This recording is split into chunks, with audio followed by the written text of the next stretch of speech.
Kasih karunia dari Allah Bapa kita, anaknya Tuhan Yesus Kristus, dan Roh Kudus memberkati saudaraku sekalian. Amin. Kiranya di hari yang baru ini, saudara-saudara mengalami bahagia dari Tuhan. Dan saya sampaikan selamat pagi, salam sejahtera kepadamu saudaraku. Firman Tuhan yang menyapa kita di pagi hari ini dari kitab 2 Timotius pasal 2 ayat 24 dikatakan begini saudara-saudaraku. Sedangkan seorang hamba Tuhan tidak boleh bertengkar, tetapi harus ramah terhadap semua orang.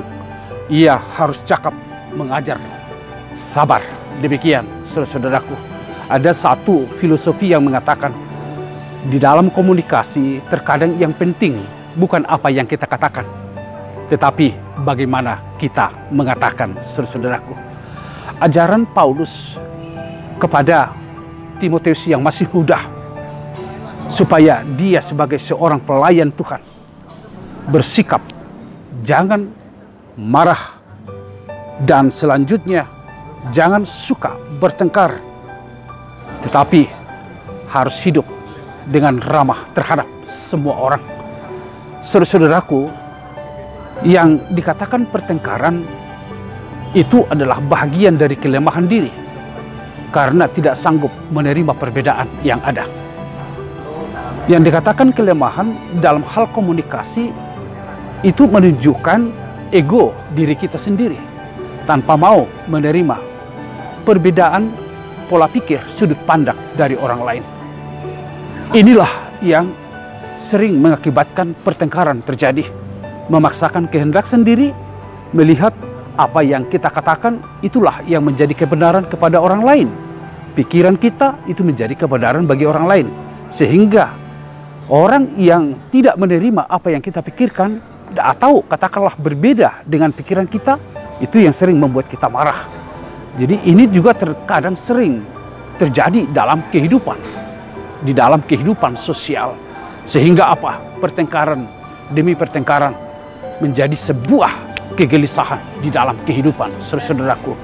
Terlebih hamba Tuhan Timotius diajarkan supaya dapat menguasai dirinya, supaya dia tidak dikuasai oleh emosinya, tetapi dia melihat dari kacamata Tuhan. Semua atau apa yang dia dengarkan dan apa yang dihadapi, supaya dia terima dengan hati yang bersih, pikiran yang tenang, dan melaluinya hati yang bersih, pikiran yang tenang, dia dapat menjawab sesuatu, merespon sesuatu dengan penuh keramahan. Saudara-saudaraku, kesanalah kita mau membangun dan menyampaikan firman Tuhan, Injil Kristus di tengah-tengah kehidupan.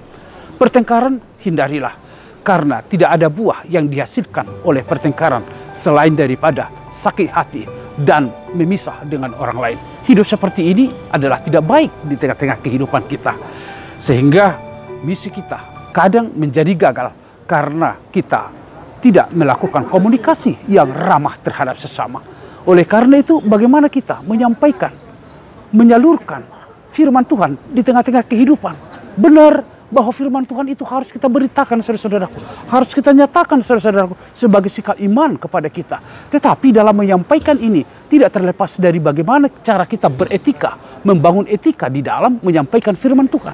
Itulah sebabnya Rasul Paulus mengatakan saudara-saudaraku, ramahlah terhadap semua orang. Dengan keramahan itu yang kita harapkan orang lain dapat menerima Injil Tuhan, orang lain dapat mengalami pembaharuan budi dari Tuhan. Dan demikian saudara-saudaraku, Injil itu menjadi Injil sukacita bagi semua orang. Tuhan memberkatimu saudaraku di dalam melakukan seluruh aktivitas. Mari berkomunikasi dengan sikap yang ramah terhadap satu dengan yang lain. Karena yang kita menangkan adalah iman kita. Injil Tuhan Kristus diterima oleh semua orang sebagai jalan satu-satunya keselamatan bagi hidupnya. Itulah yang menjadi keselamatan saudara, keselamatan saya, keselamatan kita semuanya. Tuhan memberkatimu saudaraku. Amin. Terima kasih Tuhan untuk firman yang telah menyapa kami hari ini. Sungguh firman-Mu mengajarkan kami untuk membangun komunikasi yang ramah terhadap sesama kami. Mengkomunikasikan, menyampaikan firman Tuhan, Injil Tuhan kepada semua orang dengan sikap ramah dan santun. Dengan demikian, penerimaan setiap orang akan firman-Mu menjadi sukacita dalam kehidupannya. Berkatilah seluruh umat-Mu yang telah mendengarkan firman ini.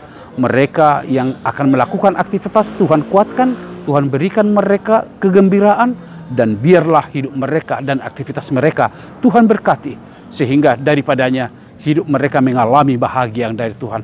Terpujilah namamu ya Tuhan. Dalam Yesus Kristus kami berdoa dan mengucap syukur. Amin. Anugerah dari Tuhan kita Yesus Kristus, kasih setia dari Allah Bapa, serta persekutuan Roh Kudus memberkati saudaraku sekalian. Amin. Mari saudara-saudaraku dalam hidup ini membangun komunikasi yang ramah kepada setiap orang. Tuhan memberkati kita semua.